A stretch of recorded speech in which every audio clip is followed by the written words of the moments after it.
ანალიტიკა, მე მის წამყვანი თენგო ომანიძე გახლავართ. დღევანდელ ეთერში წამყვანის ამპლუაში მხოლოდ მე ვიქნები, იმიტომ რომ როგორც მოგეხსენებათ, მერაბ ჩიქაშვილი მონაწილეობს პარლამენტის დროებით საგამოძიებო კომისიის სხდომის მუშაობაში, სადაც 2009 წლის 15 ივნისის სისხლიანი დარბევის ეპიზოდი განიხილება და სწორედ ამ ფორმატში მერაბს უწევს იქ მონაწილეობა. აქედან გამომდინარე დღევანდელ ეთერში მხოლოდ მე ვიქნები წამყვანის ამპლუაში და ჩვენი სტუმარი იქნება ჩვენი უცვლელი მეგობარი და ანალიტიკოსი ირაკლი უბილავა. მოგესალმები ირაკლი, დიდი მადლობა გადაცემაში მონაწილეობისთვის.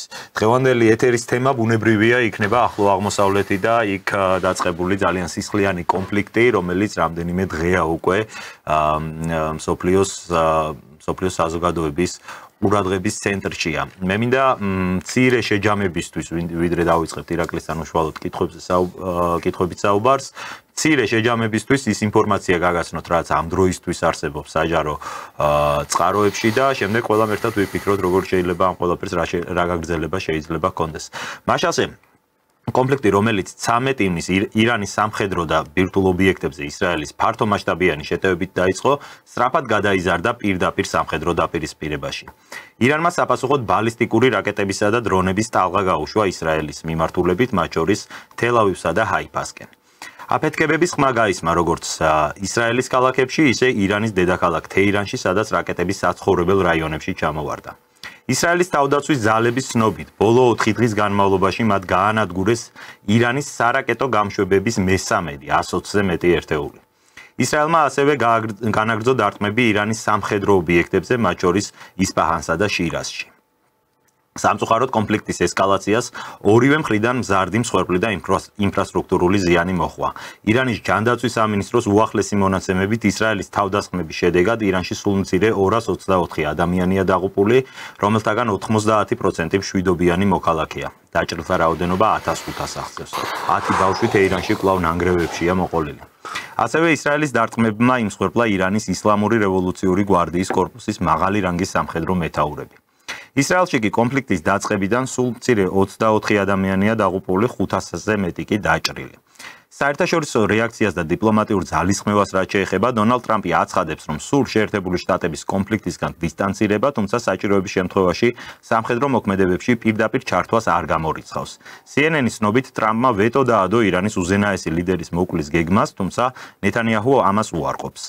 თუმცა ასევე ისრაელის პრემიერ-მინისტრმა დაადასტურა, რომ შეტევის დაწყებამდე შეერთებული შტატების ადმინისტრაცია ინფორმირებული იყო და თანამშრომლობას უპრეცედენტო უწოდა. ირანი თავის მხრივ აცხადებს, რომ ცდილობს დიპლომატიის ყველა გზის გამოყენებას, მაგრამ მზად არის თავი დაიცვას ნებისმიერი სცენარის შემთხვევაში. ასევე ირანის პარლამენტი განიხილავს ბირთვული იარაღის გავრცელებლობის ხელშეკრულებიდან გასვლის კანონპროექტს, თუმცა თეირანი ასევე აცხადებს, რომ არის რაფის ბირთვული იარაღის შექმნისკენ.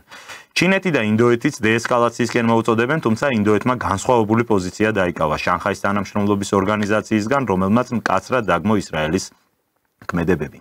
რუსეთის ოფიციალურ პოზიციას რაც შეეხება, ის საკმაოდ ფრთხილია, რაც ორივე მხარესთან მოსკოვის კომპლექსური ურთიერთობებითაა განპირობებული. კრემლი მოუწოდებს დეესკალაციისა და ძალადობის შეწყვეტისკენ. აღსანიშნავია, რომ შეერთებული შტატების პრეზიდენტმა დონალდ ტრამპმა მიანიშნა, რომ მზად არის ვლადიმერ პუტინი კონფლიქტში შუამავლად მოიაზროს, რაც მოსკოვისთვის პოტენციურად მნიშვნელოვანი როლის მინიჭებას ნიშნავს. სიტუაცია რეგიონში კვლავ დაძაბული რჩება. ჩვენ განვაგრძობთ მოვლენების მონიტორინგს და უახლეს ინფორმაციას ჩვენს შემდგომ გამოშვებებში მოგაწვდით ხოლმე. ეს იყო ინფორმაცია, რომელიც გვინდოდა რომ ჩვენ მაყურებლისთვის ყოფილიყო ცნობილი, მართლაც ყოველწამიერად იცვლება ფაქტიურად მოწოდებული მონაცემები, ირაკლი, მთელი მსოფლიო პრესა წერს სწორედ აი ამ კონფლიქტთან დაკავშირებით. მოდი მივყვეთ მოვლენებს.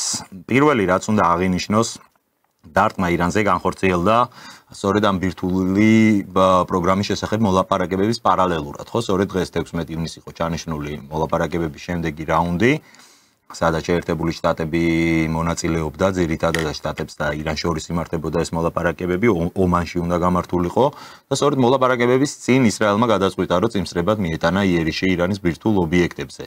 ეს გახდა ერთგვარი მთავარი კრიტიკის საფუძველი, ხო? ისრაელის მიმართ, მათ შორის ჩინეთის პოზიციაში ეს ჩანს, მათ შორის რუსეთის პოზიციაში. ჩემდა გასაკვირვად იაპონიის პრემიერის პოზიციაშიც კი ჩანდა ეს, რომ დიპლომატიური ძალისხმევა როცა არ არის ჯერ დასრულებული და დიპლომატია მიმდინარეობს, აი ამ პროცესში წინსწრებად სამხედრო მოქმედებების დაწყება ეს არ არის სწორი ფორმაო, ხო, ურთიერთობის. ამაზე რა შეგვიძლია ვთქვათ? პირველ რიგში ეს აყენებს თუ არა შენი აზრით ჩრდილს დონალდ ტრამპის ავტორიტეტს. მას არ ჰქონდა საუბარი დასრულებული, როდესაც ნეთანიაჰუ არ დაელოდა ფაქტობრივად მოლაპარაკებებს და ისე დაარტყა ირანს. არ არის ეს ტრამპისთვის ერთგვარი რეპუტაციული ზიანი, როგორც მინდა. ესეთ ვერ ხედავ ვერანაირ რეპუტაციულ ზიანს. მარტივი მიზეზიდან გამომდინარე, აი თქვენ ბრძანეთ ახლა შესავალ სიტყვაში, რომ ნეთანიაჰუმ განაცხადა, რომ პრეზიდენტის ადმინისტრაციასთან მქონდა ჩვენ კავშირები, ურთიერთობა და შესაბამისად ამის მერე დავიწყეთო ეს დაბომბვები და პროცესის ესკალაცია, ასე რომ ვთქვათ, ხო?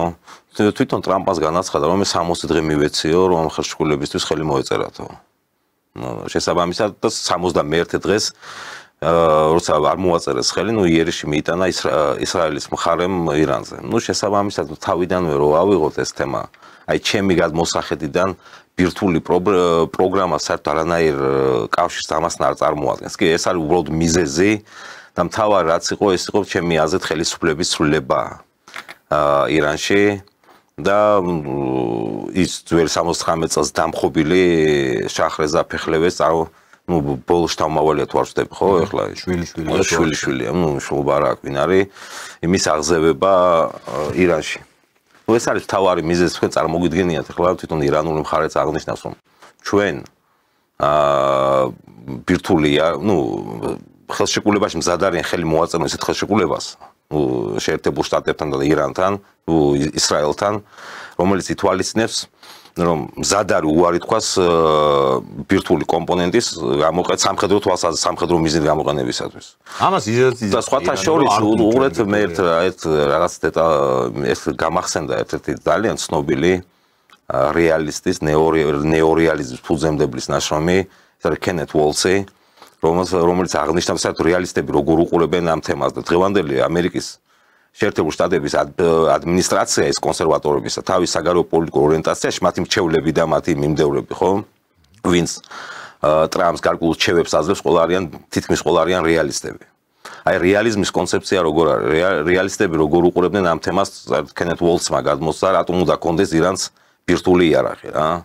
უოლსი ამტკიცებს ამ თავის ნაშრომში, რომ ბირთვული იარაღი პირიქით კი არ გაამძაფრებს სიტუაციას ახლო აღმოსავლეთში. არამედ გარკვეული შემაკავებელი ფაქტორი იქნება, რათა ორივე მხარეს ისრაელს ამ შემთხვევაში და ირანს გაცნობიერებული ექნებათ ურთიერთგანადგურებასთან დაკავშირებით. ესმით? პაკისტანი, ინდოეთის ანალოგია მოყავს ამ ნაშრომში, ძალიან საინტერესო ნაშრომია, სხვათა შორის ურჩევინის სპეციალისტია წაიკითხონ ეს ნაშრომი, ვისაც აკითხული არა აქვს. აქედან გამომდინარე, მე მიჩნდება ეჭვი, რომ საერთოდ ბირთვულ ამ საკითხთან იყო დაკავშირებული ამ კონფლიქტის წარმოება. ეს არის პირდაპირ გეუბნები ჩემი აზრით ჩინეთამდე სამხრეთ ჩინეთის მიმართულებამდე ერთგვარი იერიშის მიტანა მის ერთ-ერთ მოკავშირეზე ირანზე. როგორც ცნობილია და რეჟიმ ჩეინჯი ჩემი გადმოსახედიდან რატო სურდათ ამათ. როგორც ცნობილია, რომ ენერგომატარებლების 90%-ს ირანის მიერ ექსპორტირებულს, ხო, შეისყიდის ჩინეთი. შესაბამისად, ეკონომიკისთვის ენერგომატარებლებს ძალიან დიდი მნიშვნელობა აქვს. და ირანის ეკონომიკისთვის, რომელიც და მათი მთავარი ამოცანა ჩინეთის შესუსტება ყველა მიმართულ სამხედრო, პოლიტიკური თუ ეკონომიკური თვალსაზრისით. შესაბამისად, აქ არის ორმუზის სრუტის თემა არის კიდე. მსოფლიო, დღეს ვკითხულობდი ზუსტად ბრიტანელი ავტორის ნაშრომს, რომელიც აღნიშნავს, რომ ორმუზის სრუტით გაივლის ენერგომატარებლების დაახლოებით 20% მსოფლიო მასშტაბის თუ ავიღებთ, ხო? შესაბამისად, თუ ეს ორმუზის სრუტი თუ ჩაიგდო ამ რეჟიმ ჩეინჯის მეშვეობით და სიტყვაზე თქვა დაამხეს, მოიყვანეს თავიანთი პროამერიკული ხელისუფლება და მისი გადაკეტვით, მისი ჩაკეტვით, ხო, ძალიან დიდი პრობლემები შეექმნა პირველ რიგში ჩინეთის ეკონომიკას. მოდი აი რეჟიმ ჩეინჯთან დაკავშირებით გკითხავ, იმიტომ რომ მეც მრჩება შაბეჭდილება და არაერთმა გამოცემამ, ავტორიტეტულმა გამოცემამ ამ შესახებ დაწერა, რომ მთავარი მიზანი სწორედ ეს არის ამ შემთხვევაში დასავლეთის მოხდეს ირანის რეჟიმის შეცვლა. Რა თქმა უნდა, ირანს აქვს საკუთარ ტერიტორიაზე საკმაოდ დიდი პრობლემები, ეს გამოიხატება მრავალწლიანი იზოლაციის შედეგები ალბათ, ეს გამოიხატება იმით, რომ ეს არის საკმაოდ მულტიეთნიკური სახელმწიფო, სადაც ირანელები ესე მონოეთნიკურად არ ცხოვრობენ, ხო? ბევრი ქურთების დიდი დიასპორა, აზერბაიჯანელების, ასევე პრობლემებია ჩრდილოეთში ავღანელებთან და ასე შემდეგ. უამრავი პრობლემა აქვს, მაგრამ მაინც ირანი ეს არ არის, ხო? ჩვეულებრივი სახელმწიფო იმ გაგებით რომ არის დიდი ხნის ტრადიციული სახელმწიფო ირანელი ერი არსებობს ირანელი ერი ასე ვთქვათ თავისი თვითმყოფადობა გააჩნია ამერს აი მაგალითად სირიის მაგალითს თუ შევადარებთ ეხა სირიაში როგორც ასეთი ეს სირიელი ცალკე აღებული ერი არც არის იქ ცხოვრობენ არაბები და ეს არაბი სირიაშიც არაბი არის ერახშიც არაბი არის და ზოგადად ნებისმიერ სხვა ადგილასაც არის არაბი ანუ ამით რისი თქმა მინდა ეხა სირიის ანალოგიის გამოყენება ირანზე ცოტა არასწორი მგონია ამ ხრივ რომ სირია ეს მაინც ახალი სახელმწიფოა ერთ საუკუნე არსებობს თუ დაახლოებით ეს პერიოდია და იქ ასე ვთქვათ აი ამ არაბული ნაციონალიზმი იმდენად ძლიერი არ არის როგორც ირანში ირანული ნაციონალიზმი ხო რამდენად მომგებიანი არის ეხა ეს სტრატეგია თუ შენ ირანის დაშლა გინდა რომ დაიწყო მისი დაბომბვა იმ იმედით რომ მე ამას მოყვება შიდა არეულობა და ხალხი აბუნტდება და დაიწყებს იქ რეჟიმის შეცვლას არის ეს მოსალოდნელი სცენარი რატომაც არა საერთოდ დასავლური გაგება ნაციონალიზმის აღმოსავლურისგან განსხვავდება ნუ დავუშვათ ავიღოთ თქვენ ძალიან თო ირანის ერიფორმირებულია ასე შემდეგ თუ ავიღებთ აღმოსავლურის ზოგადად არის ეთნონაციონალური მიდგომა დასავლეთში უფრო განსხვავებული რაღაც სამოქალაქო მიდგომით აღნიშნეთ თუ კონკრეტული სახელმწიფოს მოქალაქე ხარ შენ ხარ იმ ნაციის წარმომადგენელი თუ გერმანიაში ცხოვრობ დავუშვათ ქართველი ან პოლონელი ან მნიშვნელობა რა აქვს შენ ხარ გერმანელი თუ ხარ გერმანელი კი ბატონო აღმოსავლეთში ცოტა ეთნიკურობა უფრო ჭარბობს ვიდრე სამოქალაქო მიდგომა და სამოქალაქო გაგება შესაბამისად თუ ავიღეთ აი მარტო მაგალითს მოგიყვანთ არის ქურთების თემას ვაზრ ვიზავთ და აზერბაიჯანელების თუნდაც ხო აზერბაიჯანი რომლის გვერდით ნუ ჩრდილოეთ ირანის ცხოვრების ნუ მაგალითად ძალიან კომპაქტურად ცხოვრები იქ მითითებული დასავლეთ და აღმოსავლეთ აზერბაიჯანი ნუ წარმოგიდგენიათ ხა როგორ მოიხსენიება რეგიონი თვითონ დასავლეთ და აღმოსავლეთ აზერბაიჯანი და მათ გვერდით არის აზერბაიჯანული სახელმწიფო ნუ ეხლა მაგალითად მომყავს მე აქცენტს კი არ ვაკეთებ გინდა თუ არა აზერბაიჯანული ეს ერთ-ერთი მნიშვნელოვანი საკითხია რაზეც შემდეგ უკვე სამხრეთ კავკასიის კონტექსტში ვისაუბრებთ კი ბატონო რომელსაც აქვს ძალიან რთულია განსაზღვრა მათი ორიენტაცია საგარეო პოლიტიკური თუ ეთნიკური ორიენტაციების საითკენ აქვს თუმცა ნუ ცხადია რომ ერთი მაგალითი მინდა მოვიყვანო რომ მათ სულად არ გამოურცხავ პრო-აზერბაიჯანული მიდგომას ჰქონდეთ. ვინაიდან როცა ყარაბაღის თემაზე 90-იან წლებში იყო დაპირისპირება ერევანსა და სომხეთსა და აზერბაიჯანის შორის ირანული მხარე მხარდაჭერას სომხურ მხარეს უჭერდა ზუსტად ამ სეპარატიზმის შესაკავებლად და ირანის აზერბაიჯანის შესასუსტებლად. ნუ შესაბამისად მათ გააჩნდათ ამის სიში რომ შესაძლოა იქ სეპარატისტული აზერბაიჯანის გაძლიერების შემთხვევაში სეპარატისტული ტენდენციები გაზრდილი იყო თუ ან გაძლიერებული იყო. ეს არ არის ალბათ მხოლოდ და რუსად რამოდენიმე ათეული ამ პოლიეთნიკურ სახელმწიფოში რამდენიმე ათეული ეთნიკური ჯგუფი ცხოვრობს, თუნდაც ქურთების მაგალითი ავიღოთ, ხო? ერთ-ერთი მაგალითი კიდე აზერბაიჯანთან ქურთების მაგალითი. ქურთები არიან მიმოფანტული და მის გვერდით ყოფი. დაუშვათ ესენი სახლობენ დასავლეთ აზერბაიჯანის როგორც უწოდება, ხო? მის გვერდით არის სრულიად ასე ვთქვათ დამოუკიდებელი, de facto დამოუკიდებელი, მინდა პირდაპირ თქვა, ერაყის ნაწილი, დედაქალაქი ერბილი რომელიც ფაქტობრივად დამოუკიდებლებიან თქვენ წარმოგიდგენთ ასეთ პირობებში როცა ქურთებს მის მეზობლად გასაგები თურქეთის პრობლემებიც არის თურქეთი არ აძლევს ამათ უფლებას თუმცა აქ საუბარია იმაზე ამ ადამიანთა ცნობიერებით განწყობაზეა როგორ უდგებიან ამ თემას შესაძლოა მე არ ვიტყოდი რომ ძალიან ინტეგრირებული ერთიანი ერი ფორმირებულია ირანში მე ამას არ ვიტყოდი ვინაიდან სწორედ აქედან გამომდინარე ეს არის ეს მთავარი და ურთულესი პრობლემა ირანისათვის. ამ შემთხვევაში ჯერჯერობით ყოველ შემთხვევაში იკავებს ეს რეჟიმი და მათი შემაკავებელი ფაქტორი ირანში მცხოვრები ადამიანები ამ თეოკრატიულ სახელმწიფოში რა არის, არა შიიზმის უზენაესობა, დიახ. და შესაბამისად კაცი შრომარიც როგორ გამიტანოს. შესაძლოა თუ რეჟიმ ჩეინჯის მოხდა, შესაძლოა არც დაიშალოს და შენარჩუნდეს, თუმცა მე უფრო იმ ვარიანტს უჭერ მხარს, რომ მათი მიზანი იქნება ალბათ სავარაუდოდ დაშლა აზერბაიჯანის ირანის გარკვეულ სეგმენტებად. ხო, მქონდა არა ჩვენ კადაფის დროსაც როგორ დაემართა ფაქტობრივად პატარ-პატარა ნაწილებად სხვა ტერიტორიებს გარკვეული ტომები აკონტროლებდნენ და ისინი ყიდნენ შემდგომ ნავთობს ამერიკელებზე.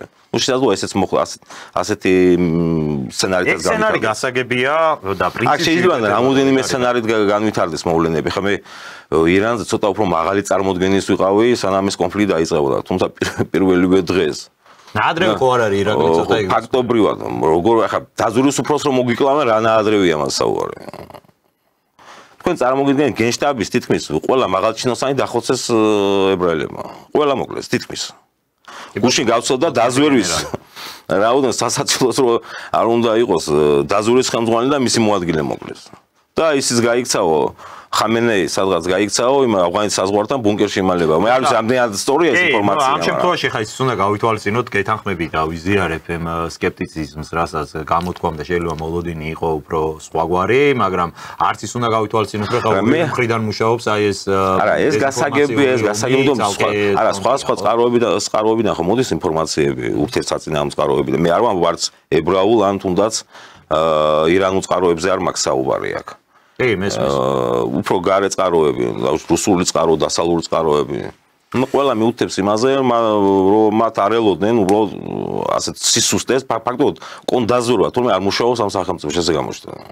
კი, ამ ხრივ ნამდვილად იყო პრობლემები, რასაც ასევე აღნიშნავს. მათ შორის ირანული გამოცემებშიც არის გარკვეულწილად ასეთი ტიპის ინფორმაციებზე საუბარი, რომ საჰაერო თავდაცვა მაგალითად არ იმუშავა და ფაქტიურად შიგნიდან გაუნადგურეს, შიგნიდან. განმავლობაში ისრაელის თვითმფრინავები დააფრინავდნენ თავისუფლად ირანის საზზე, ბომბავდნენ, რასაც უნდათ 2300 კილომეტრში დაარტყეს ერთ-ერთ ბაზას, აი წარმოიდგინე რა მასშტაბზე არის ამ შემთხვევაში გასული. მოლოდინი იმისი, რომ ეხლა ისრაელი ამ ოპერაციას ჩაატარებდა სუსტი პოზიციებით, ალბათ არც გქონდა მათ ეს წლებია უკვე დაგეგმილი აქვთ და ეხა რომ აღვიდგენ ასე ვთქვათ მოვლენათა განვითარებას, მანამდე წლებში რა ხდებოდა, როგორ ვითარდებოდა იქ, შემთხვევით პრეზიდენტის და საგარეო საქმეთა მინისტრის დაღუპვა იქ, თალიბანისთვის დატოვებული 80 მილიარდი შეიარაღება და ასე შემდეგ, ეს ყველაფერი აი რაღაც თითქოს ლოგიკურ ჯაჭვში იკვრება, რომ სწორედ ამ მოვლენებისთვის მზადდებოდა.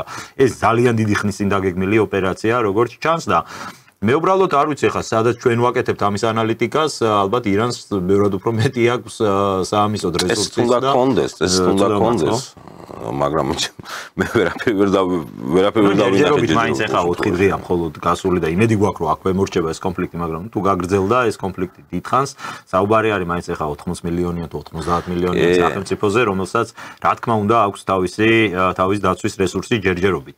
საინტერესო არის კრიზისის შემდეგი ფაზა რა უნდა იყოს და შემდეგი ფაზა ეს შეიძლება არ ამოიწუროს კრიზისი მხოლოდ ეს ბომბების ურთიერთგაცვლით სახმელეთო ოპერაციასთან დაკავშირებით რა მოლოდინები შეიძლება გქონდეს. ირანს თავის მხრივ ყავს არა მხოლოდ საკუთარი ირანული არმია, რომელიც საკმაოდ ძლიერი არმიაა და მრავალრიცხოვანი, მას ასევე ყავს ისრაელის მეზობელ რეგიონებში, ასე ვთქვათ, სხვადასხვა არაბულ ქვეყნებში საკუთარი შიიტური ფარი, როგორც ის თვითონ ეძახის, ანუ შიიტებისგან, ადგილობრივი შიიტებისგან შექმნილი, მათ შორის ჰეზბოლა არის ერთ-ერთი, არის ჰამასი ასევე, ჰამასი სუნიტურია, მაგრამ თანამშრომლობს მათთან. სხვა ქვეყნებში, ერაყში, იემენში და ასე შემდეგ, საკმაოდ მრავლად ყავს ეს შიიტური ორგანიზაციები, ეგრეთ წოდებული ტერორისტული ორგანიზაციები, რომლებიც ალბათ სახმელეთო მოქმედებების დაწყების შემთხვევაში ძალიან აქტიურად ჩაერთვებიან. კი, თანხმობით მე ამაში. მაგრამ მე ახლა მთლად მასაც სახმელეთო ოპერაციას ანუ შეიძლება მოხდეს ახლა მაგრამ მე ვერ წარმომიდგენი ახლა შეერთებ ისრაელის კონტინგენტი, ებრაული კონტინგენტი ყოფნის ამას ისრაელის არმია, თავის რეზერვისტებიანად, ну როგორც ახსენით და თქვით 80 მილიონიანი ქვეყნის ოკუპაცია მოახდინო. ну რაღაც ძალიან რთული პროცესია ეს. შესაბამისად მათ გარე ძალები უნდა ჩაერთოს. შეერთებული შტატები, ბრიტანელები, ну ევროპელები ზოგადად კოლექტიურად თუ ავიღებთ. ну შესაბამისად პირდაპირ კონფლიქტში ჩართვა საერთოდ ზოგადად ანგლოსაქსებს არ ახასიათებთ. ну ბოლო პერიოდი რაც თორა, ну ადრე გასაგებია, ну ბოლო პერიოდებზე მაქვს საუბარი. ისინი უფრო აი პროქსი ომებით, ახლა მოდაშია ეს სიტყვა პროქსი ომებით შემოიფარგლებიან. ну ეს ამერიკელებისთვის ეს პროქსი სახელმწიფო ისრაელი, რომელიც იყენებს ამ შეტევებს, იყენებენ მას ირანის წინააღმდეგ საბრძოლოდ. ამიტომ მე არ მგონია ახლა ამ ეტაპზე რაღაც სახმელეთო ოპერაციის ჩატარებაზე დაიწყო, თუმცა ესეც არ არის გამოსარიცხი. აი, თუ მოხდა, რასაც შენ ამბობ, რომ ვერ მოხდა რეჟიმის შეცვლა და აი ამ დაბომბებმა არ გამოიღო შედეგი, მაშინ შეესკალაციის შემდეგი ფაზა ყველა ვარიანტი ჭირდება. ან შესაძლოა ისეთი ხელშეკრულებით დასრულდეს, ნუ ფაქტობრივად გუშინ არ აღჩიემ, ხო, საგარეო საქმეთა მინისტრმა განაცხადა შემდეგი რამ, რომ ჩვენ მზად ვართ, ნუ ფაქტობრივად ისე ჩანდა კაპიტულანტური ხელშეკრულებაზე მზად ვართ ხელი მოვაწეროთ, ჩვენ ჩენჯი ეგ იქნება, ჩემი აზრით მაგას მოვაწერა ხელი, მე არა, მაგის შეიძლება პირიქით შეინარჩუნოს მან ძალაუფლება ამ ეტაპზე ყოველ შემთხვევაში, მე ხა ცოტა გარკვეული პერიოდის შემდეგ რა მოხდება ჩვენ არ ვიცით, მაგრამ ამ ეტაპზე შეიძლება შეინარჩუნოს მაგითი, თუმცა ჯერჯერობით ისრაელის მხარე წინააღმდეგია, ნუ ჩანს რა გასაგებია მაგათვისაც ახლა როგორ იმიტომ რომ როცა ეს განცხადება გააკეთა, რამდენიმე წუთში დაბომბეს საგარეო საქმეთა 15-ში შეხვედრა უნდა ქონოდა, 13-ში დაიწყეს ეს სამხედრო ოპერაცია ირანის წინააღმდეგ. შესაბამისად, მაინც მე ვთვლი რომ მათი მიზანია ხელისუფლების დამხობა, მან ხელისუფლების უმთავრესი ხარ როგორ გამოესხვა თემა, უმთავრესი მიზანი და ისრაელის ოფიციოზისგან გაკეთებული განცხადებები მხოლოდ ამას მიუთითებს. მოუწოდებენ ადგილ მოსახლეობას გამოვიდნენ და დაამხონ ის რეჟიმი და მთელი ეს თუ განვიხილავთ ინტერვენცია, სახმელეთო ინტერვენციას ირანის ტერიტორიაზე, მაგრამ ხო შეიძლება ვიხილოთ სახმელეთო ინტერვენცია პირიქით აქეთ ისრაელის მიმართულებაზე, ამისი ალბათობა საკმაოდ დიდია, იგივე შიიტური ფარი რას ვახსენეთ და შიიტური ორგანიზაციები, რომლებიც ძალიან ბევრი არის, რა თქმა უნდა, ახლო აღმოსავლეთში რამდენიმე ათეულ ორგანიზაციაზე არის საუბარი, რომლებიც არიან შეიარაღებული, მომზადებული არანაირი რეაქცია ჯერჯერობით მათ არ ქონიათ, მე პირადად მრჩება შტაბში. იგივე ის ჰეზბოლა, თუნდაც შეიძლება შესუსტდა ამ დარტყმებით და ბოლო პერიოდში მიმდინარე პროცესებით, მაგრამ ის ხო არ არის განადგურებული არანაირად და მსგავსი კიდე ძალიან ბევრია. ისინი როგორ ფიქრობთ, აი ეს პროქსი ძალები ირანის მხრიდან არ შეიძლება იყოს გამოყენებული ისრაელის წინააღმდეგ სახმელეთო ოპერაციაში? აი ეს კი იქნებოდა რა თქმა უნდა, ეს მართლა ყველაზე ცუდი სცენარი იქნებოდა. ყველაზე ცუდი სცენარი, ვინაიდან საერთოდ ისე იკვეთება ახლო აღმოსავლური გეოპოლიტიკა და მათ დაპირისპირების ეს სუბიექტების უკან ყოველთვის დგანან დიდი მოთამაშეები. ეს გამოიწვევს შეერთებულ შტატებს პირდაპირ ჩართვას, ევროპელების პირდაპირ ჩართვას. ეს მიგვიყვანს მესამე მსოფლიო ომამდე. შესაბამისად, მესამე მსოფლიო ომი, თქვენ წარმოგიდგენთ, ხა ჩინეთის ჩართვა, რუსეთის ჩართვა აუცილებლად მოხდება ამ პროცესებში, თუ ამ გზით წავიდა ეს ყველაფერი. იმიტომ სურთ რუსებს განსაკუთრებით პროცესის დეესკალაცია, ვინაიდან მათ არც სალია ჯერ სამხრეთ მიმართულებაზე, დაკავებულები არიან დასავლეთ მიმართულებაზე, ნუ სამხრეთ-დასავლეთ უკრაინის მაგალითი მომყავს ახლა. და შესაბამისად მათ სურთ ამ ეტაპზე დეესკალაცია. თუმცა რამდენად მოხერხდება, ეს არ ვიცი. ყველაზე, ნუ ნაღდი, ასე ვთქვათ, კარგი ვარიანტი ამ შემთხვევაში იქნება თუ ირანის მხარე, ნუ რაც განაცხადა გუშინ არ არჩევ საგარეო საქმეთა მინისტრმა იმაზე წავა ირანი, ნუ ირანი დასავლეთი, ირანი მიდის დასავლეთ ისრაელი და დასავლეთ შეერთებულ შტატები დასავლეთ ევროპელებს წავლენ ამაზე. თუმცა ძალიან რთულია და ეს პროცესი მე მგონი ჯერჯერობით გაგრძელდება, ასე მალე არ მორჩება. და ხოლო ოკუპაცია, სამხედრო ინტერვენცია, მე არ ვიცი ახლა საკმაოდ დიდი სახელმწიფოა და ნუ შესაძლოა ისინი ფიქრობენ, შეიძლება ასეთი ოპერაციას ჩაატარონ მორდიმი მარტო დედაქალაქს ის მივიტანთ, უმაღლეს თანამდებობის პირებს გავანადგურებთ და ჩამოვიყვანთ ამერიკაში მგონი შახრეზას შვილი თუ შვილიშვილი და დავსვან პირდაპირ. ნუ ესეც შეიძლება სამხედრო ოპერაციის მეშვეობით. არ ვიცი, მე ყოველ შემთხვევაში მაქვს ისეთი შეხედულება, რომ ირანი ეს არ არის რიგითი ქვეყანა დედამიწაზე და არის მართლაც ერთ-ერთი უძველესი ცივილიზაცია და ესე გარე ფაქტორით, მხოლოდ გარე ჩარევით იქ რეჟიმ ჩეინჯი მე რთულად წარმომიდგენია სიმართლე რო ვთქვა. სხვა შორის აი ხომეინიმ თუ პარიზიდან დაამხო მაშინ შახრეზას თვითონ იყო ირანელი და ეხლა სად შახრეზას ფეხლევეს რეჟიმი. ირანში შეიძლება ძლიერი შიდა ოპოზიცია არსებობდეს, არსებობდნენ ლიბერალურად განწყობილი ძალები მათ შორის. სხვათა შორის მე გეტყვით ახალგაზრდობა ირანში, მე ბევრ ახალგაზრდას ვიცი. პროდასავლელია, პროლიბერალურად განწყობილი ახალგაზრდობა, მასე არ არის ზოგსოგონია თეოკრატიული სახე. არა, რა თქმა უნდა, აქაც ხო ჩამოდიან ირანელები არიან და საზოგადოება ახალგაზრდობა განსაკუთრებით. საკმაოდ სეკულარული აზროვნების არის ძალიან ბევრი. ეგ ბუნებრივია იქიდან გამომდინარე, რომ უკვე თითქმის კი არა 40 წელზე მეტი არის უკვე არის იზოლაციაში და ეს იზოლაციას ეგ ეფექტი აქვს, რომ ბუნებრივია იქ იზოლაციაში მყოფი ადამიანები მით უფრო თუ კი მათ მიეცემათ საშუალება რომ გავიდნენ საზღვრებს გარეთ, რაც ჭირდა საბჭოთა კავშირს. ეხლა საბჭოთა კავშირში 80-იან წლების ბოლოს უკვე ყველა იყო პროცესი. და თქვენ ნუ გამორიცხავთ თუ რამე რეჟიმ ჩეინჯის მაგვარი წავიდას გარეზე წოლით. იქ ახალგაზრდობა ბევრი გამოვიდეს. ო, აი ამის წინა არ მაქვს მე ნამდვილად. აი მაგაში გახსოვთ ჩვენ მაგალითები რამოდენიმე წლის წინ იყო თუ არ ვცდები ქალბატონზე მოხდა რაღაცა ისეთი სცემეს თუ რა სცემით სტუდენტი რომელიც რა ამბებია თქვა რატო არ გონია თქვენ რომ მოხდება ახალგაზრდობა გამოვა მე რა არ მგონია თეოკრატიული რეჟიმის წინააღმდეგ თეოკრატიული რეჟიმის წინააღმდეგ როდესაც ეს არის ქვეყნის შიდა პოლიტიკური პროცესი მაშინ გამოვლენ მგონია მაგრამ ხა ისრაელის მოწოდებაზე რომელსაც აი მათ შორის ის ლიბერალებიც არ აღიქვამენ ისრაელს მოკავშირე და მათთვისაც მტერია ისრაელი ხო აი ნუ რატო ხა შახრეზას დროს მაგალითად არ იყო მტერი ისრაელი ირანისთვის კი ბატონო გავიგე მაგრამ მაგის მერე 40 წელი გავიდა ხა ხედავენ რომ პირდაპირ ბომბავს მათ დედაქალაქს გაყვანილობის სისტემა აფეთქეს გუშინ მოსადის აგენტებმა და მთელი ქალაქი დაატბორეს და ნუ ესეთ რაღაცებს არ ამგონია რომ ისრაელის მხარდამჭერი ეს არ ვიცი ვინ როგორ გასაგებია ვინ როგორ აღიქვამს ესენი ამბობენ ამათი პროპაგანდა აგებულია ებრაელების პროპაგანდა აგებულია იმაზე ჩვენ ირანელ ხალხს არ ვერჩით ჩვენ რეჟიმის წინააღმდეგ ვიბრძვით ეს მე როგორი სიტუაციაა და რა იცით რა მოხდება ხო კი ბატონო ნახოთ ხო ნუ ყოველ შემთხვევაში ამ სურპრიზები თუ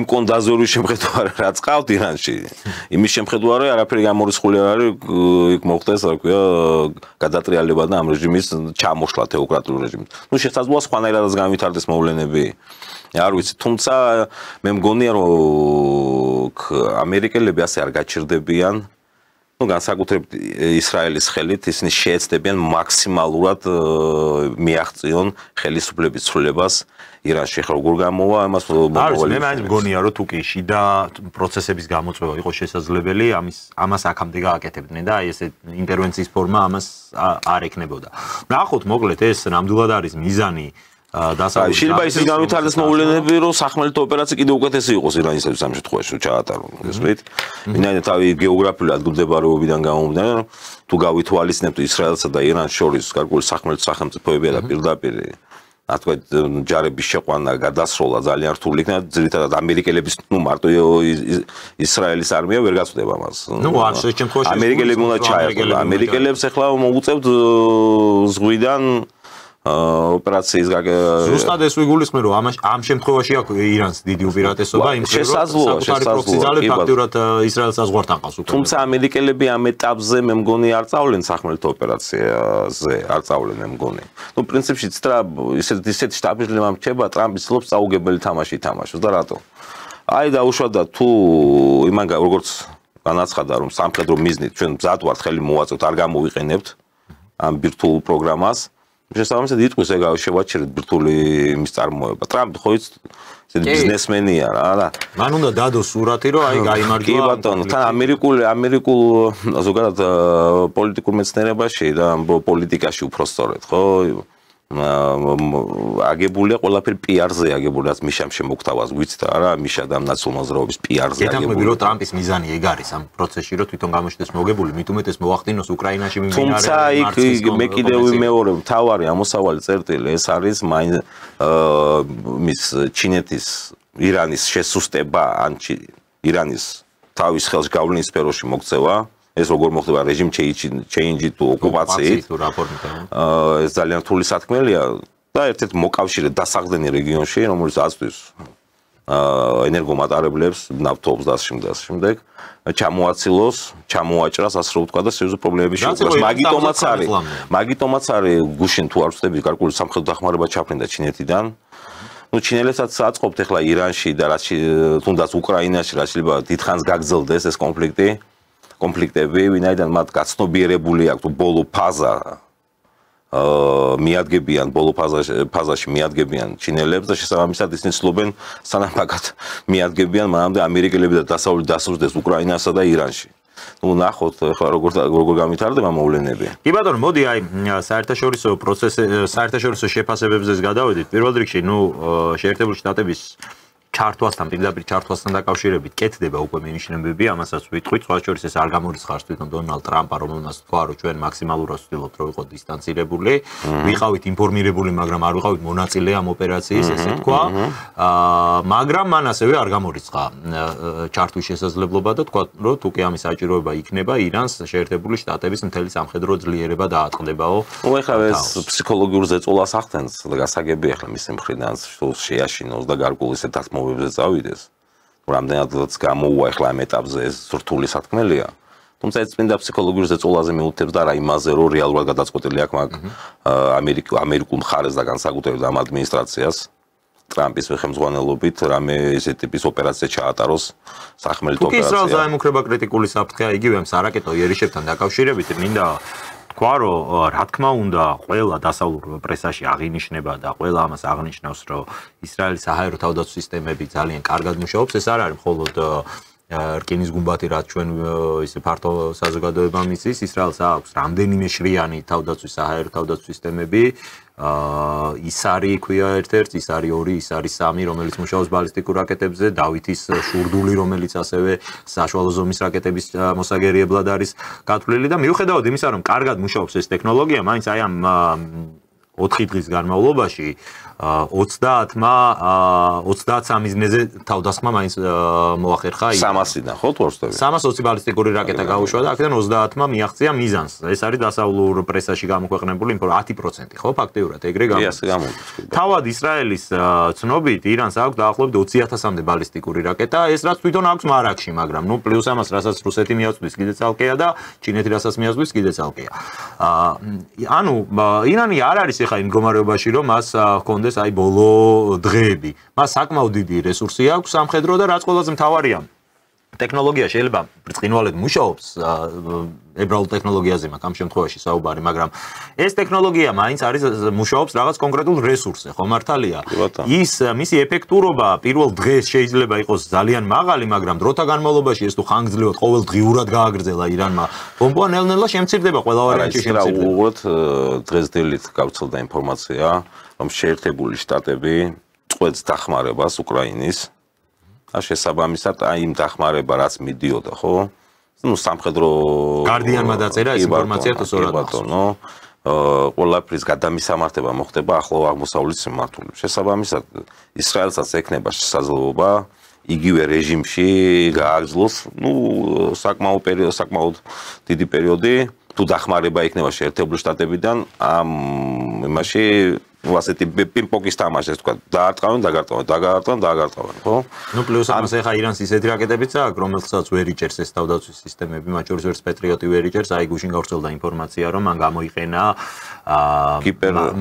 კი, ზებგერიძე იყო საუბარი და მართვაძე, რომელსაც შეუძლია, რომ ჰაერში მოძრაობის დროს შეიცვალოს, ასე ვთქვათ, მიმართულება, ეს ართულებს მის დაჭერას. ეს ერთი გამოიყენა მხოლოდ ჯერ აი ამ მოწმეს. ნახოთ, თუ ასეთი ტიპის რაკეტები გააჩნია დაუშვათ ირანს, მაგრამ დაიწყოს უკვე, მგონი დროა, გადაწყვეტილების მიმღებ ცენტრებს დაარტყას.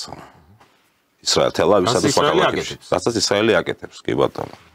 და ნახოთ, აბა შეიძლება ისე დიდი მარაგი არ აქვს ასეთი ტიპის რაკეტებისა, რომლებიც საჭიროებს დაუშვათ უფრო ინტენსიურად მის გამოყენებას. 99% ალბათ მოვლენების ხდება არასაჯაროდ, კულუარულად, ამდენ ჩვენ გვიწევს მიმჯელოთ მხოლოდ იმ ინფორმაციას. შეიძლება რაღაც ტიპის მოლაპარაკებიც მიმდინარეობს, ეს შეიძლება იქიდან გამომდინარე, ჯერჯერობით თავს იკავებს ირანული მხარე, მაგრამ თუმცა მე ეჭვმებარება ახლა ეს ტიპის მოლაპარაკებები მიდიოდეს და ირანი თავს იკავებდეს ისეთ ვითარებაში, რომ მას ჰქონდეს შესაძლებლობა გარკვეული სერიოზული ზიანი მიაყენოს დაუშვათ ისრაელის სახელმწიფოს. ნუ გასაგები ახლა ძირითადი მათი ნატყორსნეს რაკეტები ჩამოვარდა იქ სადაც მშვიდობიან მოსახლეობას ხოვდა თუ არ ვსწრებ, ხო?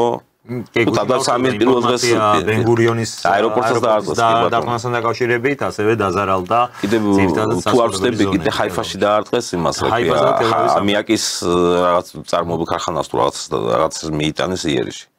ასევე ითქვა და ირანმა დღეს გაავრცელა ინფორმაცია, რომ მოუწოდებს ისრაელში მცხოვრებებს მაქსიმალურად შეიკავონ თავის სტრატეგიული ობიექტების გარშემო მოგზაურობისგან, რადგან შემდეგ დღეებშიო სწორედ ეს კი ბატონო, ნახოთ, აბა როგორ გამithარდა ამ ნახოთ, ყოველ შემთხვევაში იმედი გვაქვს, რომ ამით შეწყდება და დასრულდება. არა, მე არ მგონი ეს 2-3 დღე შეწყდება ეს თემა. არ უჩანს ეგ პირი. ეს რამოდენიმე თვე გაგრძელდება, ჩემი მინიმუმ, რამოდენიმე თვე. და ეს სხვათა შორის რაც უფრო მეტად გაგრძელდება, პირდაპირ გეუბნები ჩინეთს აწყობს. ვინაიდან მთელი თუ გაგრძელდა და ესკალაცია მოხდა კიდევ უფრო მეტი. ეს სერიოზულ პრობლემას, მის მიმართ პრობლემას თვითონ აირიდებს ჩინეთი და მთელი ეს და პლუს ამას გაახარჯინებს რესურსებს. გაახარჯინებს რესურსებს, კი ბატონო. ერთი მხრივ შეიძლება რუსეთს აწყობდეს იმ კუთხით, რომ ენერგომატარებლების ფასი მოიმატებს, შესაბამისად რუსეთის ბიუჯეტის შემოსავლები გაიზრდება. ხოლო მეორე მხრივ შეიძლება არც აწყობდეს, ვინაიდან დაკავებულია უკრაინის მიმართულებით, სამხრეთ-დასავლეთ მიმართულებით და კონკრეტულად სამხრეთ კავკასიისა და ახლო აღმოსავლეთის მიმართულებაზე შეიძლება ვერ მოიცალოს და ამას სერიოზული თუ კონფლიქტი გაგრძელდება და ესკალაცია მოხდება, სერიოზული, როგორ გითხრათ ისეთ, რეგიონალურ წესრიგის ცვლილება მოხდეს რუსეთის გარეშე უკვე და შესაბამისად საზღვრები შეიცვალოს ამ სახელმწიფოებში და სხვადასხვა გავლენის ზონებად გადაინაწილონ უფრო სხვა მოთამაშეებმა. შეიძლება ესეც მოხდეს, თუმცა მე ეს არ მგონი, ახლა გულხელ დაკრეფილი დაჯდეს რუსეთი და ამას ყურადღება არ მიაქციოს ამ თემებს.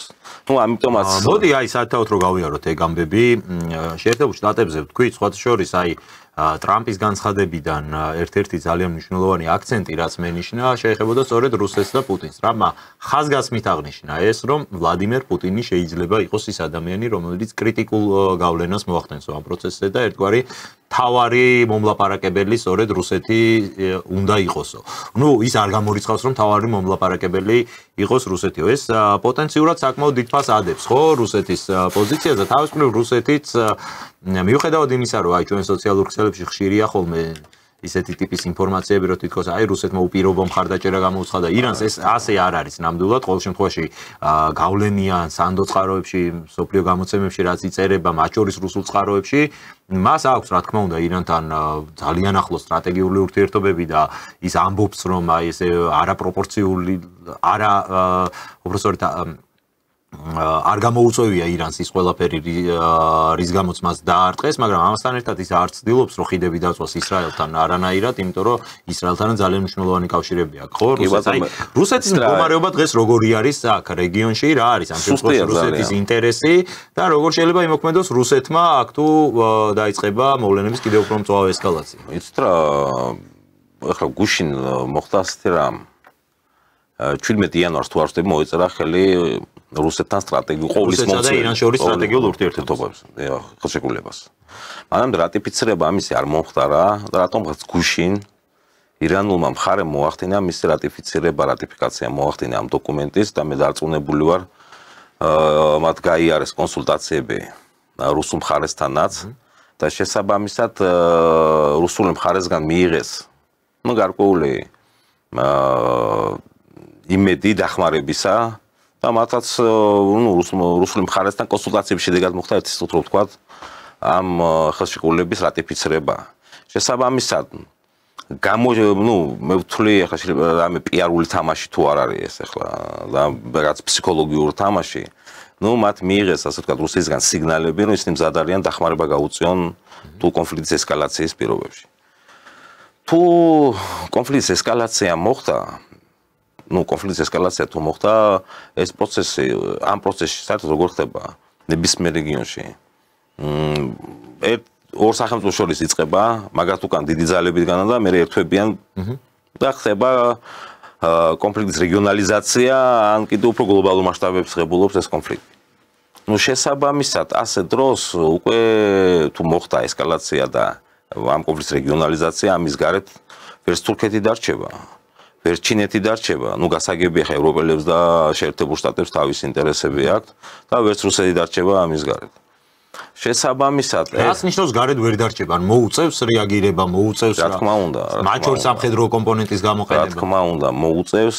შესაძლოა გავლენის ზონებზე დაიწყოს საუბარი. თუ გავლენის ზონებზე დაიწყოს საუბარი, ხა მოდი წარმოვიდგინოთ ასეთი რამ.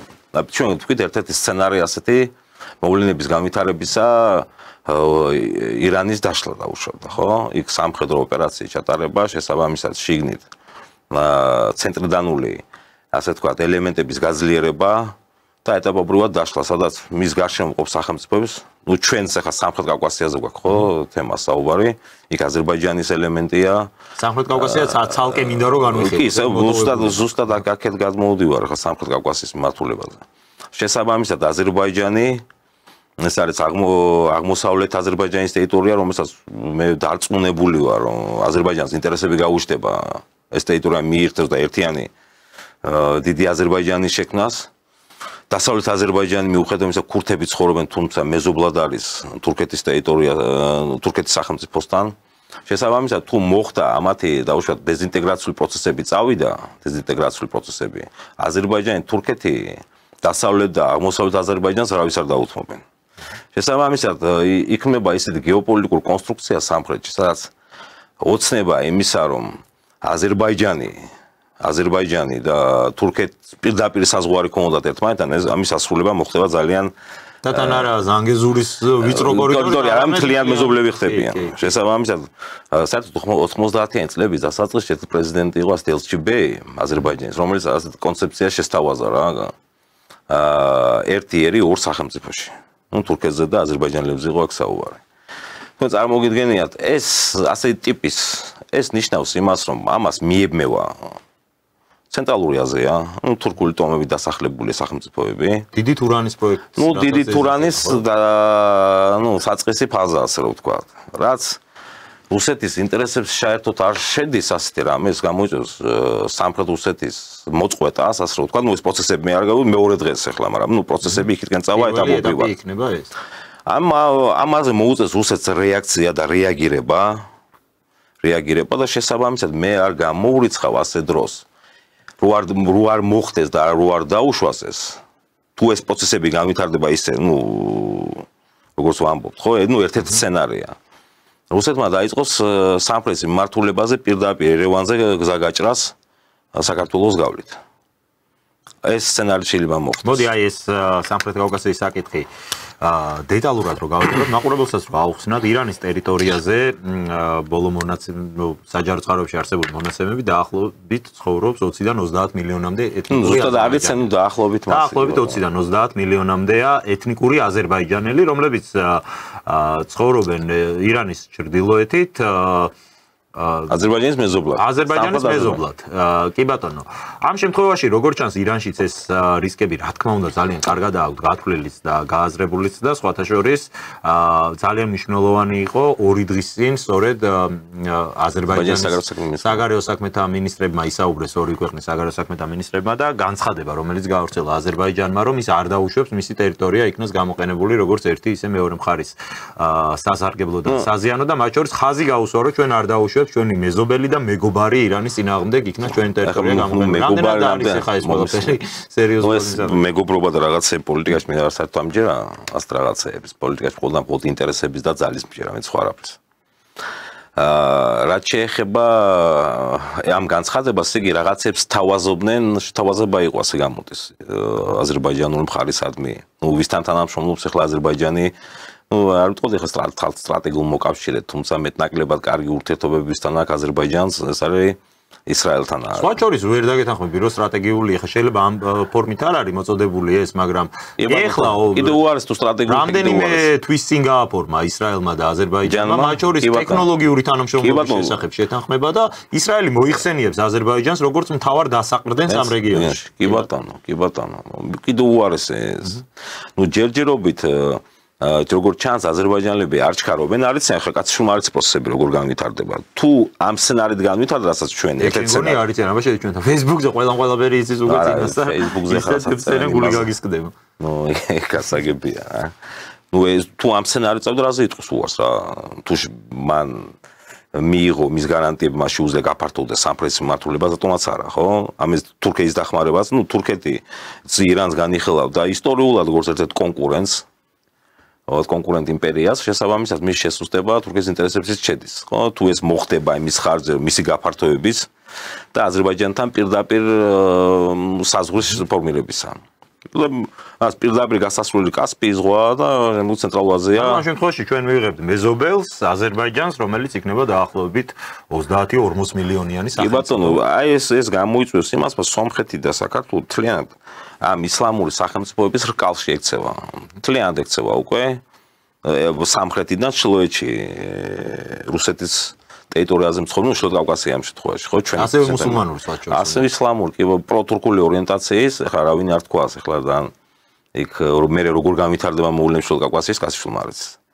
შესაბამისად ეს გამოვა შეიძლება რუსეთში შუა კავკასიაში და კიდევ უფრო ფართოდ სამხრეთზე სერიოზული დეზინტეგრაციული და ცენტრალდანური პროცესები გამოიწვიოს. რა იქნება რუსეთის რეაქცია? რეაქცია რუსეთის იქნება ბუფერი უნდა შეიქმნას, აი წმინდა გეოპოლიტიკური ლოგიკით ეს ასახდება ხოლმე. შესაბამისად მას მოუჭირს გზის გაჭრა და თავის, ერევანთან ერთგვარი ბრკალის შექმნა, თავდაცვითი რკალის შექმნა. და არ დაუშვას ის, რაც ჩაფიქრებული აქვს დაუშვათ მის გეოპოლიტიკურ კონკურენტს ამ შემთხვევაში თურქეთს. ეს ერთი ეს ძალიან ცუდი სცენარი ჩვენთვის მე ვთვლი, თუ შეგვეხება სამხრეთ პოზიციას შეგვეხება, ამიტომ არის სამხრეთ კავკასიას ძალიან შეეხება ესეც. ეს είναι ძალიან ცუდი სცენარი. მიუხედავად ეს იმ პირობებში, რომ ჩვენ რეალურად რეალობაში მოკავშირე არ ყავს, ეხლა რაც უნდა ვთქვა, ჩვენ ნატოში გვინდა ინტეგრაცია და ეს საქართველოს რჩება ყოველგვარ გაკეთებული ევროპის იმედზე ყოფნა აქ მოკავშირის გარეშე ვარ დარჩენილი. მოკავშირის რა თქმა უნდა, ეს ძალიან ცუდი ის არის, რა ქვია. ჩვენი ხელისუფლების პოლიტიკაც ის რა როგორი მომენტია ამ დღევანდელი ხელისუფლების. უკვე გაუგებარი ხდება, ის რა 3 წლის წინ შეიძლება სხვა ძალთა ბალანსი იყოს და იმის შესაბამისი აწარმოო.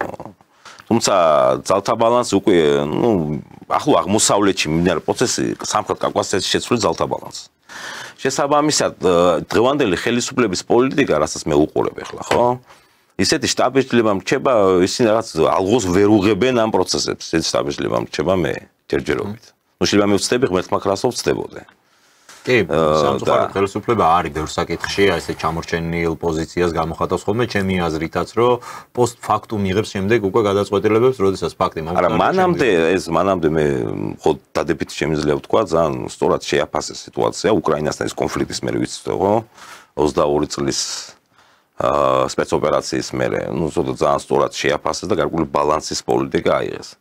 თუმცა დღესდღეობით რაღაცა ბალანსი ირღვევა მგონია, შეიძლება მე ვწდებოდე ახლა მათ საგარეო პოლიტიკაში. შეიძლება ვწდებოდე, არ ვიცი. და ამან ეს საკითხი კიდევ უფრო აქტუალურს რუსეთთან კომუნიკაციის აუცილებლობა. რა თქმა უნდა. ვიღაცები იტყვიან, რომ აი ჩასაფრებულები ხართ, სულ ეს თემა უნდა თქვათ, მაგრამ აი მაშინ რა უნდა ქნა საქართველოს? აი რა პერსპექტივა გვაქვს? ჩვენს ირგვლივ იქნება ცეცხლის რკალი. მთელი რეგიონი ცეცხლში არის გახვეული და საქართველოს რჩება ყოველგვარი მოკავშირის გარეშე და აი რა უნდა გააკეთოს ასე დროს? არა, როგორი სიტუაცია უყურეთ, როგორი მომენტია.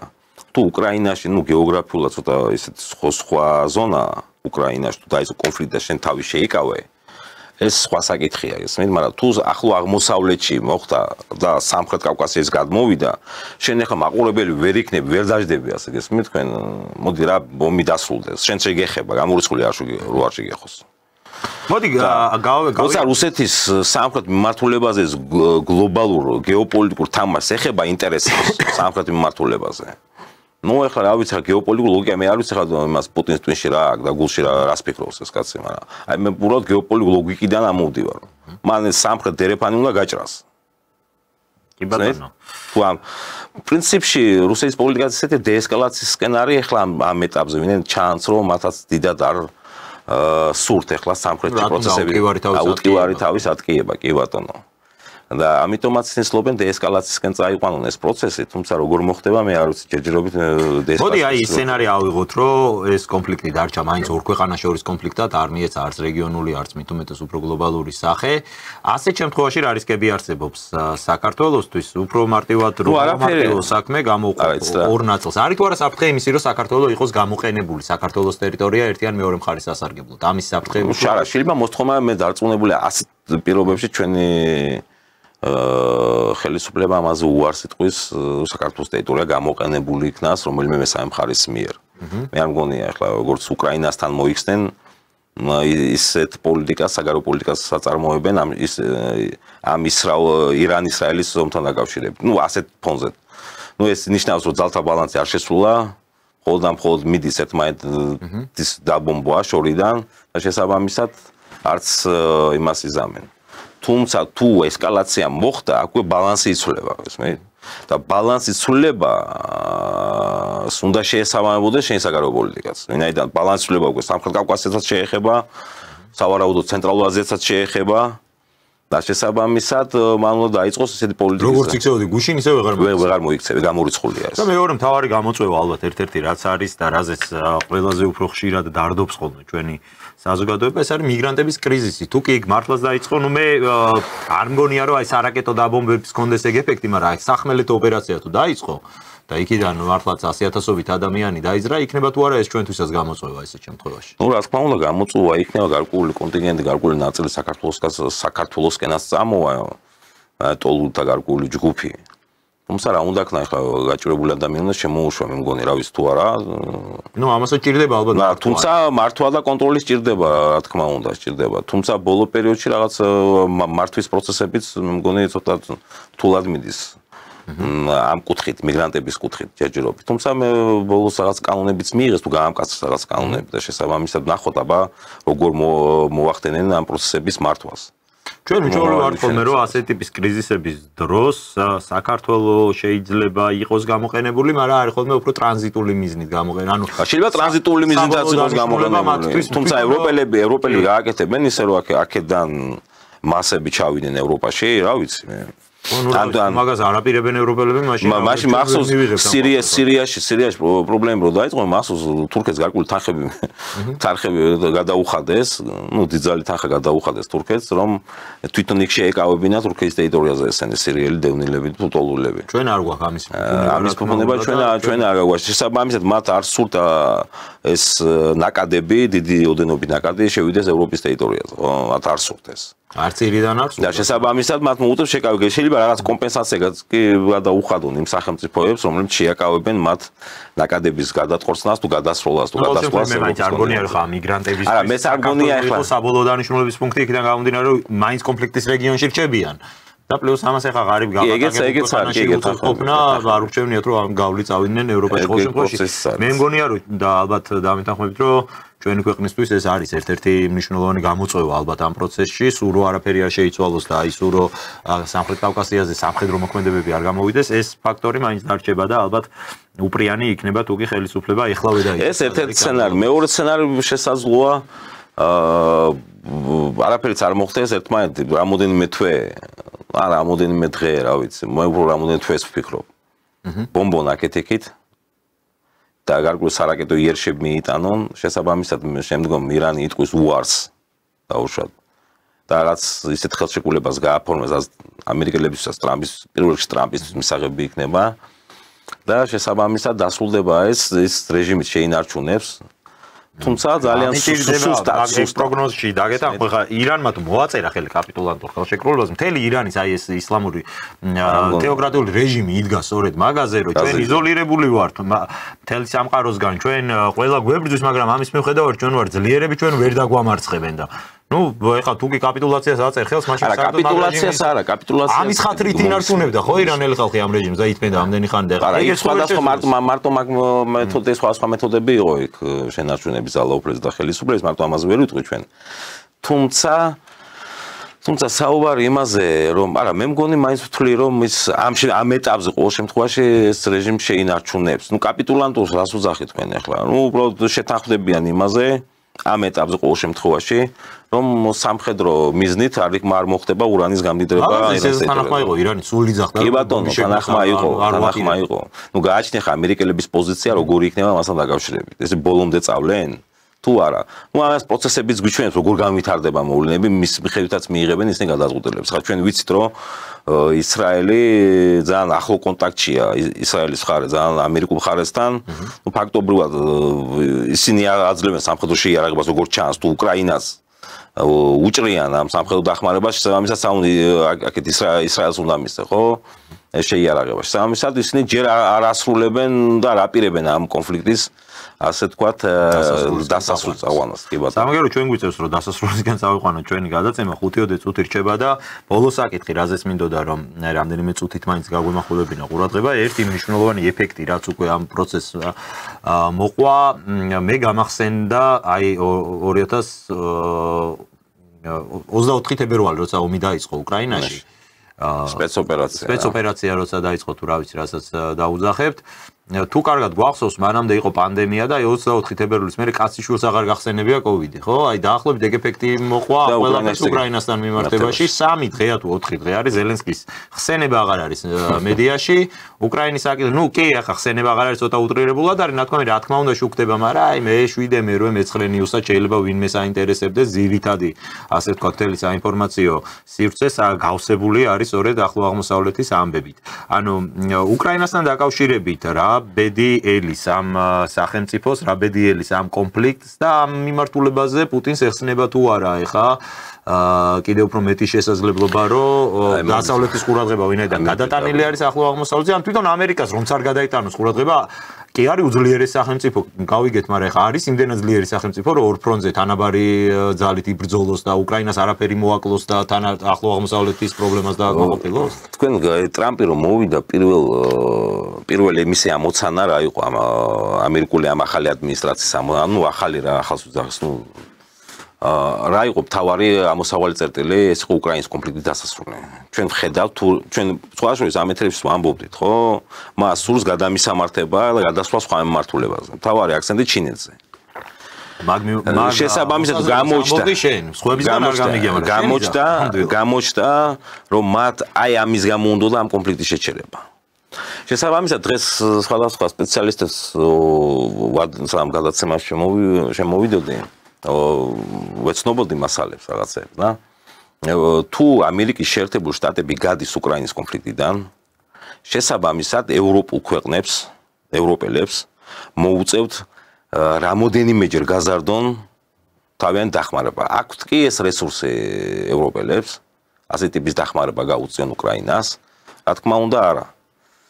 შესაბამისად თუ ესკალაცია მოხდება ახლო აღმოსავლეთში, მე დარწმუნებული ვარ ევროპელების თქვენ ბრძანეთ რომ 3 დღეა დაიწყო და ზელენსკის არ ახსოვს, ხო? ევროპელებიც იძულებული გახდებიან გარკვეული დოზით გადმოერთონ ამ მიმართულებაზე. შესაბამისად მოხდება უკრაინის, ასე ვთქვათ, ბრძოლის ველზე უკრაინულ მხარის შესუსტება და მაგრამ მე ახლა შორს ვარ იმასიდან რუსეთი მზად არის ამიტომ ლვოვზე გავიდეს არმიით თავის ჯარით. მე შორს ვარ ამ მიდგომიდან. თუმცა ეს პროცესები აი ის რა არის ირაკლი მან დრო დავაზუსტოთ რუსეთი რისთვის არის მზად და რისთვის არ არის. აი ამ კონფლიქტმა მაინც ხო ცხადყო რომ ტექნოლოგიურად ეხლა რუსეთი შეიძლება არ კონდეს ვიღაცას ისე წარმოდგენა და არ ჯეროდეს რომ რუსეთის ეს სახელმწიფოა და ფლობს ძალიან მაღალი ხარისხის სამხედრო ტექნოლოგიებს, მაგრამ იმაზე მაინც ხო ყველათ ნახტებით რომ ეხლა ირანზე ნაკლები ზალა მაინც არ არის. არა. ამდენი ხანია ეს კონფლიქტი 3 წელზე მეტია მიმდინარეობს, ჩვენ არ გვინახავს არც ერთი ლიკვიდირებული უკრაინელი მაღალჩინოსანი, არც ერთი გენერალი, არც ერთი მაღალჩინოსანი, არაფერი მსგავსი, არც ერთი პოლიტიკოსი. აქ ერთ დღეში დაიწყო და ნახევარიელი და გავწყვიტეს ერთმანეთს მე მგონი ხო და ამით პარტიის ლეგიტიმაციაც მისცეს ამ კუთხით რომ თუნდაც ასე იმოქმედოს. პუტინს არ მისცეს ლეგიტიმაცია ამისთვის ხო ამისი თქმა. ეხლა იქ ეს რომ მოხდეს მაშინ ლავრენტი პავლოვიჩი უნდა იჯდეს და იოსებ ბესარიანოვიჩი, მაგრამ ამ მგონი ეხლა რუსულმა მხარემ ეს დაიწყოს. ასეთი ტიპის ოპერაციები ჩატარება, თუმცა მე უფრო ვარაუდობ რას, თუ შესუსტება მოხდა, იძულებული იქნება უკრაინული მხარე ხა ნეპროპეტროვსკის ოლქშიც როგორც მოდის, ახლა მე ზუსტი არ ვიცი, მაგრამ რაც ინფორმაციები მოდის, უკვე რუსული არმია გარკვეულ მონაკვეთში ნეპროპეტროვსკის ოლქშიც კი შევიდა უკვე რაღაც ბუფერული ზონა უნდა შეგვიძლია. იქ არა ის სუმის ოლქი გასაგებია, მაგრამ იქაც უკვე შედის შესაბამისად თუ მოხდება შესუსტება უკვე ძალიან გაუჭირდება უკრაინის მხარეს რუსული არმიის შეკავების პროცესი შესაბამისად იძულებული იქნება იმ ხელშეკრულებაზე წავიდეს რასაც რუსული მხარის მიერ წარდგენილი მემორანდუმი არის აღბეჭდილი დაუშვათ და იქ 4 რეგიონის აღიარება ყირიმზე დათმობა და აღიარება შესაბამისად და ნატოზე უარის თქმა დაახლოებით ამ სცენარზე შეიძლება იძულებული გახდეს თქვა ყველაფერი უარ დავკარგოთ ნუ ამ კუთხით რა თუ დახმარება არ აქვს შესაბამისად რუსები მოიპოვებენ უპირატესობას რუსული მხარე და იმაზე მეტი რასაც გვთავაზობს რუსეთი რო არ დავკარგოთ შესაბამისად მივდივართ იმ შესაძლოა მე არ ვიცი ხო შესაძლოა შეიძლება ისე გაგრძელდეს კომი თუ 5 წელი კიდევ ვერ მორჩეს ეს დაუშვათ არა ძალიან რთული წარმოსადგენია რომ ხა დასავლური მხარდაჭერის ყურადღება გლოზების გარეშე კი ბატონო მე მესმის მაგრამ ნუ ზოგადად რო ვთქვა ყველაფერი მოსალოდნელია ამ კუთხით და მე უფრო ვარაუდობ თუ ეს მოხდა და აქ ახლო აღმოსავლეთში ესკალაციის პირობებში ისინი შეასუსტებენ შესაბამისად უპირატესობა მიეცემა რუსეთს და ამ უპირატესობის პირობებში შემთხვევაში ზელენსკი და უკრაინის მხარე იძულებული იქნება იმაზე მეტი არ დაკარგონ, რასაც დღეს ითხოვს რუსეთი, წავიდნენ მოლაპარაკებებზე და იმ მემორანდუმს მოაწრონ ხელს, რასაც რუსეთი სთავაზობს. თუ ესკალაცია არ მოხდა და სხვა მიმართულებით წავიდა, მაშინ ყველა დახმარება დაჭირდება და ეს კონფლიქტის გაგრძელდება სავარაუდოდ იმ ინტენსივობით, რაც დღეს მიმდინარეობს. კი ბატონო. დიდი მადლობა ირაკლი, მადლობა გადაცემაში მონაწილეობისთვის და ძალიან საინტერესო საუბრისთვის. იმედი მაქვს, რომ მაყურებლისთვისაც იყო საინტერესო ჩვენი საუბარი. ყოველ შემთხვევაში ყველა ის ინფორმაცია, რაც ამჟამად არის საჯაროდ ხელმისაწვდომი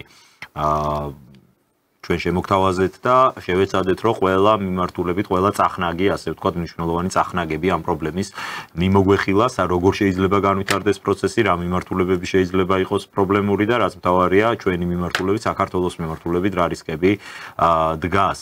მინდა მადლობა გადაგიხადოთ ყურადღებისთვის, იმედი მაქვს მოგეწონათ გადაცემა და დაგემშვიდობოთ ჩვენ ერთმანეთს 4 შაბათს შევხვდებით ახალ სტუმართან ერთად და სავარაუდოდ ისევ აი ამ თემებზე, ოღონდ განახლებული მონაცემებით გვექნება კვლავ საუბარი. დიდი მადლობა და ნახვამდის.